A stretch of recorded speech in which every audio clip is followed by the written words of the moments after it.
belum direkam. Udah direkam. Oh, Tes 1 2 3. Assalamualaikum. Waalaikumsalam warahmatullahi wabarakatuh. Ketemu lagi dengan obrolan bandit Ya. dan saya Bayu. Saya Adit. Kita dengan baju baru. Alhamdulillah. Alhamdulillah. Untuk dipakai di hari raya. Ini adalah sponsor dari istri kita masing-masing. Jadi kita nggak ngasih uang ke bulanan ke istri kita. Dipotong ya. Udah dipotong saya. Jangan dipotong lagi yang nanti Desember, Dit. Nah, kita kali ini masih mau ngobrol tentang rumah angker. Kalau kemarin kita ngomong tentang rumah angker yang dikirimin ya. Yang enggak, kemarin ada apa, kita ngebacain contoh-contoh rumah. Contoh-contoh rumah angker. Iya. Terus ada juga apa, true story dari teman kita ya. Iya, true story yang rumahnya katanya wah macem-macem lah. Nah, kali ini Om Adit mau ngasih tips and trik mengetahui rumah angker. Salah satunya apa saja, Bro? Lo ada cerita nggak tentang rumah angker? Ada sih waktu itu, tapi udah jelas ya gue bilang gini, lu nggak usah lihat tanda-tandanya ya. Masa di dalam rumah ada sumur? Oh iya. Ya itu aja, di rumah ada sumur. Ya, kali ya. Entah arsitek yang salah.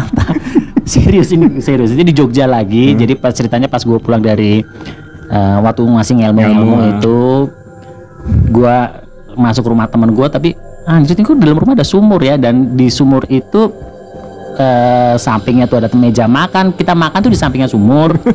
Nonton TV sampingnya sumur ya, kalau piring kotor dekat kali nyuci kali nimba kan. Terus sumurnya ditutup, Bos. Oh ditutup. Jadi masuk gini, sumurnya nggak aktif. Sumur nggak maksudnya nggak di aktif mana?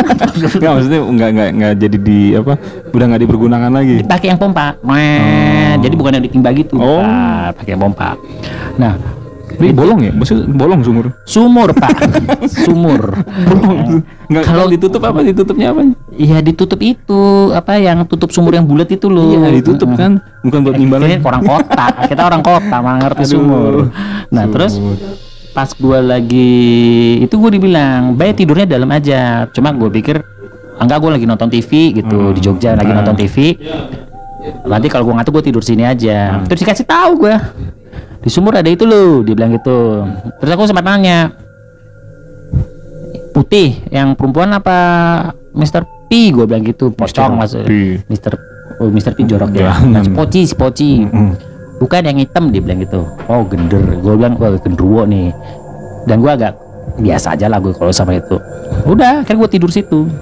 Bener, jam berapa gitu gue tidur, di belakang gue ngerasa di belakang gue tuh ada yang anjir, ini berdiri nih belakang gue nih, hitam nih. Ya, siapa tuh? Bukan itu yang berdiri maksudnya. Gila lu ya, masih kita nih obrolannya bukan obrolan seks ya. Iya. Bukan punya siapa, maksudnya siapa itu yang berdiri? Ya itu Mr. Gender. Gue sempat ngelirik ke kanan. Enggak, ini gue cuma ngelirik ada. Dirasa lo ada lah gitu ya. Gue ini ada. Cuma gue cuma ngeliat badan gitu ada. Udah, gue bangun, gue nggak nengok belakang. Tempat tidurnya dipakai sama lu kali. Tempat tidurnya gender. Rotan kecil, Pak. Rotan tempat tidurnya, tempat duduk rotan sih, tempat duduk rotan. Gue tidur di rotan situ. Akhirnya udah, gue bangun, gue menyusul teman gue. Terus teman gue pas gue tidur gitu, dia nengok gue kan bangun. Terus dia bilang, "Lihat ya." Terus teman lo. Langsung dia bilang, "Lihat ya." Iyo, gue gitu aja langsung. Udah, itu sih pengalaman gue. Gue tahu ya udah dari bentuk rumahnya ya udah. Ya iya, ada sumur di situ, ada aja. Oke, apa aja nih biasanya kalau kita mau tahu rumahnya? Biasanya ada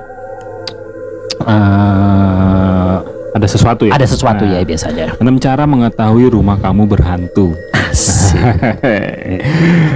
Nih ya, pengantarnya dulu nih. Apakah makhluk halus atau hantu selalu hanya ada di daerah yang tidak ada orangnya? Apakah kamu yakin hantu hanya ada di rumah angker atau dalam hutan dan kuburan? Rumah tempat tinggal sendiri pun terkadang ada penunggunya. Kayak rumah lu ngerasa nggak pasti ada penghuni? Pasti ada. Lu tahu nggak sudut-sudut mana? Di pojok pojok atas.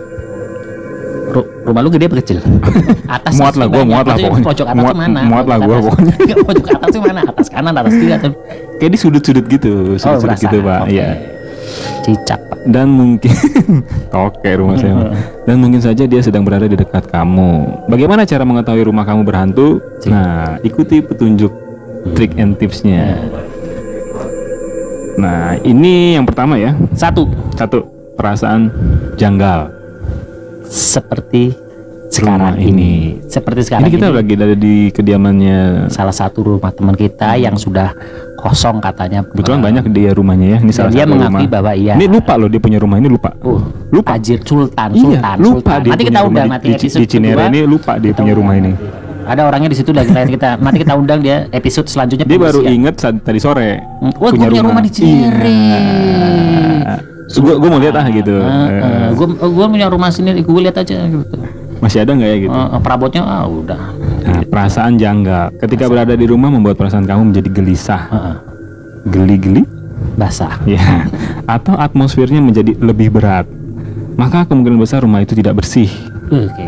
Ini padahal rumah bersih ya. Padahal rumah Kategori bersih ini Dia bersih, bebas dari penunggu makhluk.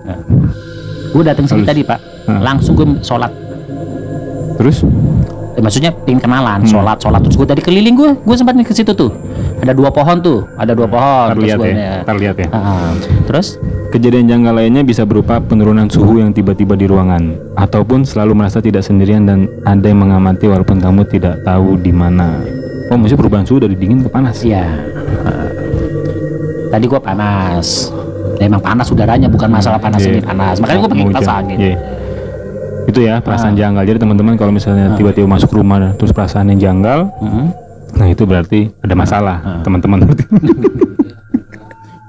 Kayak kita nih. Lu tadi kesini merasa janggal nggak? Janggal. Temen gue banyak masalah. Iya. Oh, lu soalnya pusing. Temen gue pusing gitu. Ada masalah kantor Iya. katanya. Lu sejak di mobil janggal. Nah yang kedua suara-suara aneh pak. Suara-suara Kayak aneh belum. sering kali ada suara ketukan di dinding dalam 3 seri, seperti 3 kali, 6 kali atau 9 Iya. kali. Ganjil ya? Ganjil. Ini 6 genap. Enggak genap. Kelipatan 3. Iya, yang penting kelapaan 3. Kenapa itu? Kita matematika nih. Pokoknya ya bilangan prima lah ini. Orang juga bisa mendengar suara orang berjalan seperti langkah-langkah kaki. Itu sering gue dengar. Sering. tuh. Di mana? Di rumah gue ada. Anak lu. Bukan. Siapa? Nggak tahu. Oh, ya, ada. Malam-malam. Nah, suara-suara ini ketika ditelusuri tidak jelas berasal dari mana. Selain itu juga bisa suara seperti gelas pecah. Wah, kalau ini mah enggak. Belum pernah. Gelas gue plastik semua. Belum. Gelas gue plastik semua. Musik dan lemari atau pintu yang terbuka. Nah. Ya? Gue pernah. Bener ya? Pernah. Bener berarti emang ada ya. Kucing. Hah? Kucing bukan. Gila ya. Kucing berapa tuh tadi? Kedua, baru masih kedua. kedua. Yang ketiga, bau-bauan tidak biasa. Nih, kalau di ruangan tiba-tiba muncul bau harum, padahal jelas-jelas tidak menggunakan pengharum ruangan, ataupun ada orang lain yang masuk, maka ini merupakan pertanda kuat ada yang hadir di ruangan tersebut. Gue merinding. Ada yang hadir, ada. Iya. Ada kali. Enggak bau, cuma merinding aja. Berinding. Tadi nggak bau. Enggak. Kenapa? Baju kita baru bau. Buat toko. Oke, gue berinding juga. Nah, aromanya bisa seperti parfum atau bunga-bungaan. Baunya sangat manis. Sebagian hantu tampaknya diikuti dengan bau yang busuk. Hah? Biasanya mereka ini hantu yang negatif dan mereka mengganggu. Hantu yang baunya busuk biasanya mengganggu. Tapi kalau hantu yang baunya wangi, Mandi. Enggak mengganggu kali.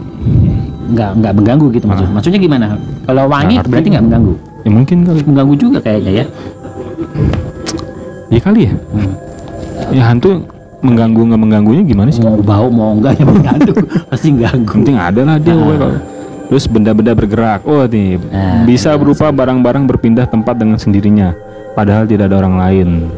Beberapa saat kemudian kamu melihat barang itu kembali lagi.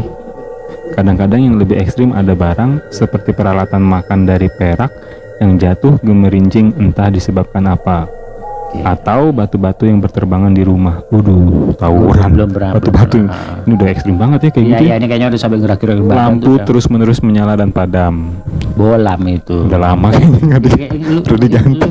Lu suka lihat nggak sih? Cek mati gitu ya. Kayak di rumah sakit tuh kalau misalkan lampunya tetet di kamar mayat gitu. Kamar mayat. Serius itu sering tuh kayak gitu. Iya karena nggak ada yang ganti lampunya. Serem udah banget tuh asli. Orang juga takut ke sana. Terus perilaku hewan menjadi aneh nih yang punya hewan di rumah ya. Hewan terutama anjing seringkali disebut mampu merasakan kehadiran hantu. Oke. Anjing yang akan menggonggong atau tiba-tiba meringkuk tanpa alasan jelas. Ya. Sehingga orang percaya dia melihat hantu yang tidak ramah. Namun jika hantu yang ramah menampakkan diri, maka anjing akan mulai mengibas-ibaskan ekornya, lalu duduk dengan tenang seolah ada yang membelai-belainya. Sama satu lagi. Apa? Cicak.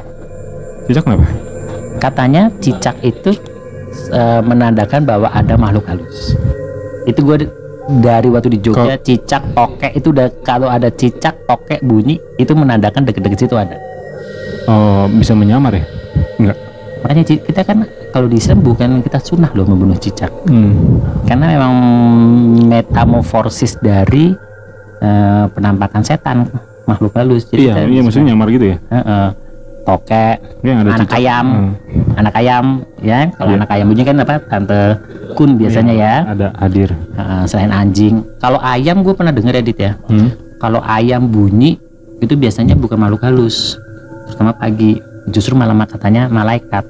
Oh, kebalikan gitu. Kebalikan katanya. Kalau malam-malam baru orang lagi sambung ayam.